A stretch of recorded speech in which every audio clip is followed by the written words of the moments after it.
all get here.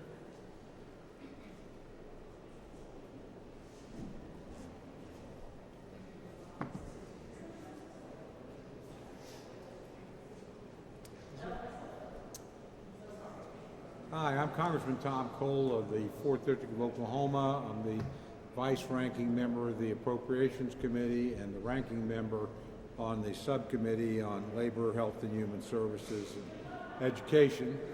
Obviously, we called this press conference to talk a little bit about that particular bill, the so-called Labor H bill, and the Democratic decision to not put the Hyde Amendment and the Weldon Amendments in the bill. Most of you undoubtedly know the Hyde Amendment has been part of the Labor H bill since 1976, so for 45 years. In addition, the Weldon administration has been there for, or the Weldon Amendment's been part of the bill since 2005 or 6, I believe. And again, both those are incredibly important amendments. As we've tried to make clear to our Democratic friends,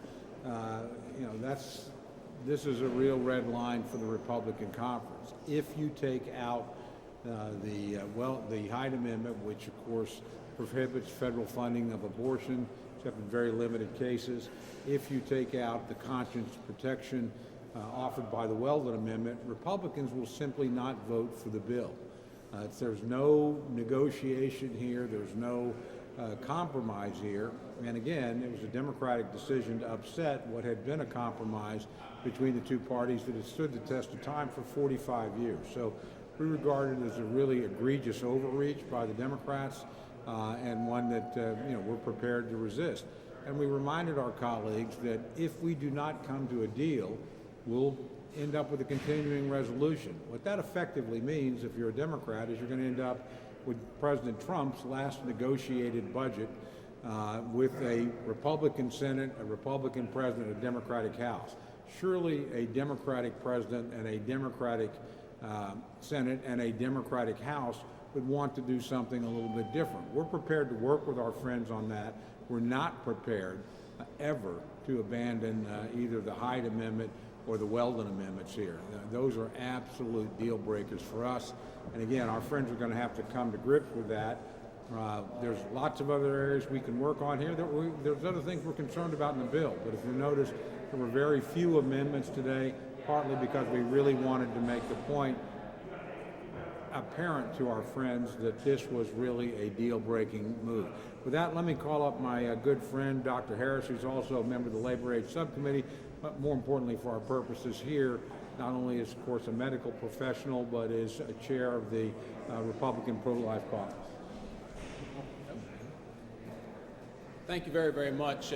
Thank you, Mr. Cole. Look, today, clearly, it's been a different day from the last 45 years. The fact of the matter is we've always had bipartisan agreement that although there can be differences of opinion on life issues, on the issue of abortion, there has been virtual consensus now for decades that on this, the use of public taxpayer funds to pay for abortion, there has been broad agreement that this is not an appropriate use of federal tax dollars. Even more importantly, the Weldon Amendment was also excluded. As a healthcare provider, as a physician, I think that most Americans believe that religious and conscience protection should be included, and the exclusion of a conscience protection, I think, is something that is going to be also a deal breaker for this bill going forward. COVID-19 has shown us that a lot of the elements of this bill, the Labor H bill, the one that funds the Health and Human Services Department, funds the FDA, funds the CDC, funds our strategic national stockpile. These are very, very important issues, and to get them bogged down in what has now become a political fight over something that has been broadly accepted for decades, I think is a very bad move going forward for the health policy of this nation. With that, Mr. Cole. We have next year. Just go down with. If we can, Mr. Fleisner. Mr. Chairman, Dr. Harris, ladies and gentlemen, today was an historic day in the wrong direction. I knew Henry Hyde. Henry Hyde was my congressman when I lived in Illinois. I campaigned with him before I moved to Tennessee years and years ago. But today we have seen the Democratic majority actually impede and stop the entire appropriations process by taking another step in the wrong direction. Plain and simple, repeal of the Hyde and Weldon rules will not fly. They're non-starters, they're game enders, and I sincerely hope that the majority reconsiders this radical position and realizes that the American taxpayer does not want federal funds used to fund abortion. Thank you, and I yield back. Thank you. And if we could, we'd next have one of our new members, Representative Henson from Iowa. Thank you, Congressman Cole. Good afternoon, ladies and gentlemen. I am a new member on the committee. I'm also a working mom, mom to two boys, Max and Jax. I'm very passionately pro-life, and today I was very disappointed in the direction that the Democrats on our committee took things by taking out the Hyde Amendment protections and the Hyde-Weldon Amendment. The Hyde Amendment saves lives, plain and simple. It saved almost 2.5 million lives since it was put in more than 40 years ago, before I was born and before my mother chose life. In Iowa alone, it saved more than 40,000 babies, 443 of them already this year. So plain and simple, the Hyde Amendment saves lives. And really the conversation today was about respecting taxpayers.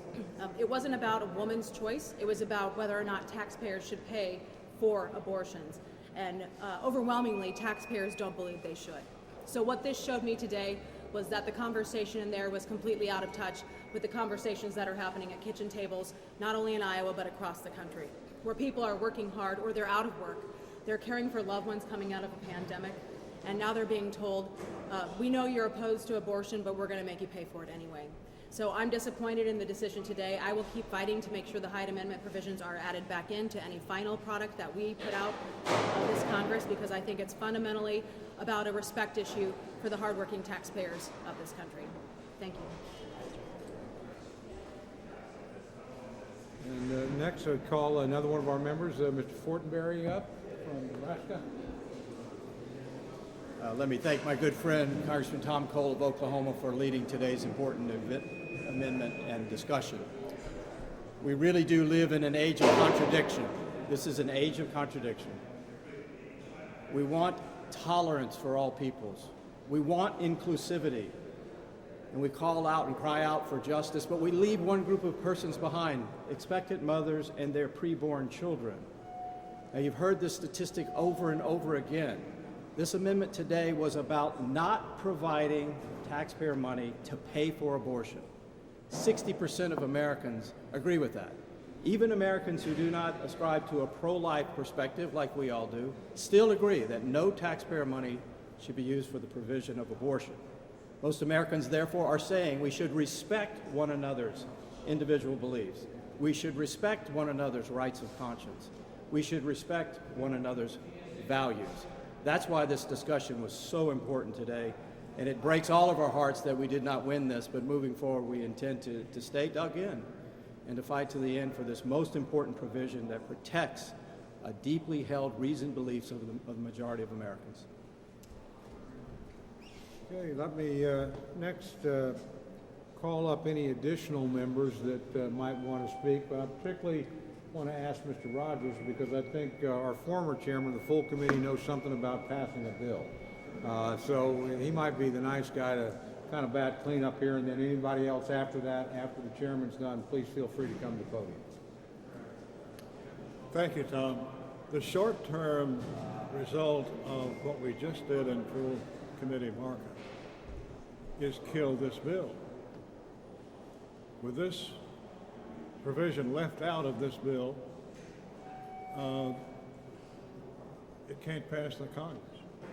And so the funding for the labor HHS departments will go blank unless something is done. So hopefully the other side, the Democrats, will come around to their senses and realize that they're killing their own bill by leaving out the Hyde Amendment. Henry Hyde was a great American, a great legislator. I knew him well. And when he spoke on the floor, they lined up at the doors to get in.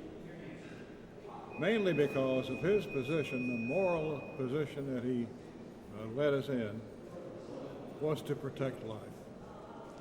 And so we hope the Democrats will come to their senses clean up this bill so we can have a departments that actually work.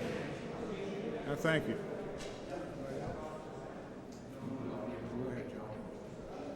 Introduce yourself. Thank you. I'm John Rutherford from Florida's 4th Congressional District, and I'd just like to say that I think the Democrats have really made a reckless procedural decision here. When you recognize the fact that the 2021 Marist Report survey showed clearly that 3 out of 4 Americans believe these sorts of restrictions, like the Hyde Amendment and the Weldon Amendment, that they support that. And so the Republicans in appropriations are standing solidly with the American public. And I think that's the message that the Democrats have failed to hear today. And so this bill, as has been mentioned earlier, has absolutely no chance of passing Congress. Thank you. Anybody else? Not, we're prepared to take questions if anybody has any. Well, exactly. I mean, with the 50-50 Congress and the Senate and so close here in the House, it is a struggle. It is a struggle to try and prevent this from getting passed, is it not? Oh, I think, look, it's going to be impossible to pass unless the Democrats put the Weldon and the Hyde amendments back in the bill. You're not going to get to 60 in the United States Senate. You still have the filibuster there. I'll point out, while we didn't win the vote today, we actually picked up a Democratic vote. There were no Republican votes on the other side. There are a number of Democrats that feel strongly about this, and there's just simply no way in a 50-50 United States Senate and a House as closely divided as this that you can move something this dramatic forward. It does run the risk, though, of derailing, as Chairman Rogers said, the entire appropriations process. That's a big risk. And so, again, we would ask our friends to go back to what we've been doing successfully for 45 years, work with us. We'll work with them on the bill, but we're not about to, run up the white flag on the Hyde or the Weldon amendments. Thanks, sir. I want to ask you, what makes this year so different, and what would you all see as a fair compromise moving forward? Well, I don't think there is a compromise on this particular issue, quite frankly. We regard the Weldon Amendment as a compromise. This is not an effort to outlaw abortion, but this is an effort to say, look, when the federal government is not going to subsidize and participate, we're not going to take people's tax dollars and use for purposes that tens of millions of Americans regard as immoral. And by the way, under the amendment, if a particular state wants to do this, they can. 16 states actually do cover elective abortions through Medicare, but 34 do not. So this is a huge overreach to try and get rid of this. And again, we don't see any compromise there. I certainly share Dr. Harris's view as a health care provider. I mean, my goodness, we have conscientious objectors back when we used to have draft.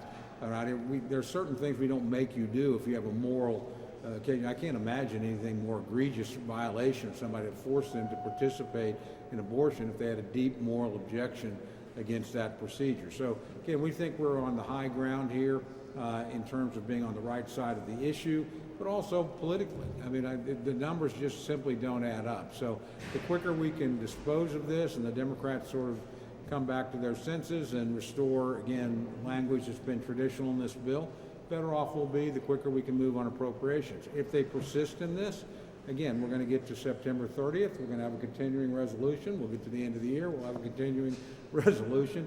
And they'll be living with Donald Trump's budget into the second year of the Biden administration. I doubt that's what they want to do. So my bet is they're going to come around, but could have been a lot less painful if they just did it today, or been best if they just hadn't tried to do this at all. They just left the traditional language in the bill. Do you see this as the largest sticking point at this point in the appropriations process? Do I see it as what? As the largest sticking point so far in the appropriations? I do personally, because again, it's a deeply held moral belief. It's a position the two parties have gone, look, we didn't go pick this fight. This is a fight they picked with us. Again, I think they're overreaching given the size of their majority. They didn't pick up seats in the last election. They lost seats in the House. And obviously in the Senate, on any given day, it can go in either way. There's just no way to achieve it. So I think this is placating their base, probably, is the political calculation. But at the end of the day, we need to get the business of the American people done. That means passing the appropriations bill. If this is going to be the fight of the fall, we're not going to be moving much in the way of legislation, because I think our side is absolutely immovable on this. Anybody else want to? Rebecca Downs with Time Hall. Despite the numbers not being there for this bill to pass, are Democrats actually expecting it to pass? Is there any way in which You'd have to ask them. You'd have to ask them that question.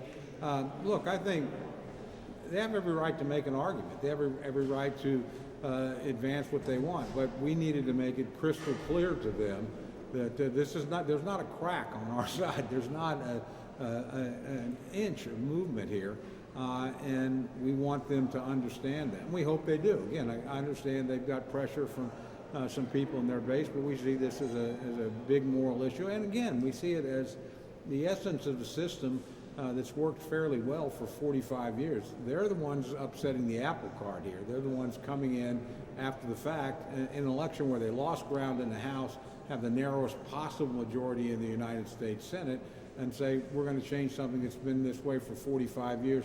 And oh, by the way, we don't have a single Republican supporting us in doing that. So, Did you say there was a Democrat who isn't supportive of the Hyde Amendment currently? Yeah, I'm not going to name, but you can go check the deal. We picked up a Democratic vote.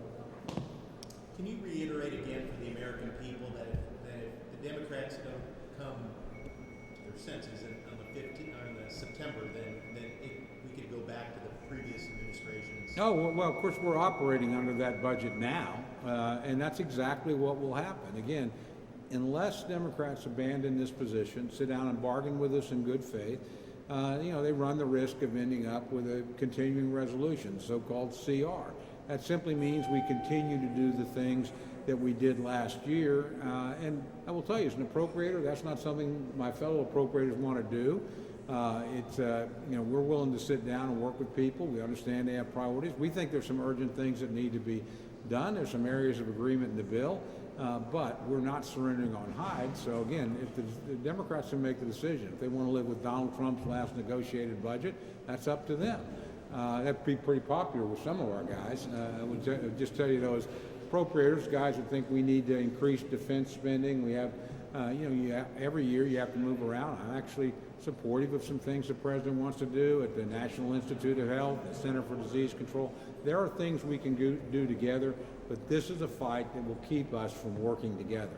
And we won't yield in the fight. It's not going to change the outcome. So better to accept the inevitable now so we can get on and find the areas where we can cooperate. And hopefully we sent that message loud and clear to our friends on the other side of the aisle today.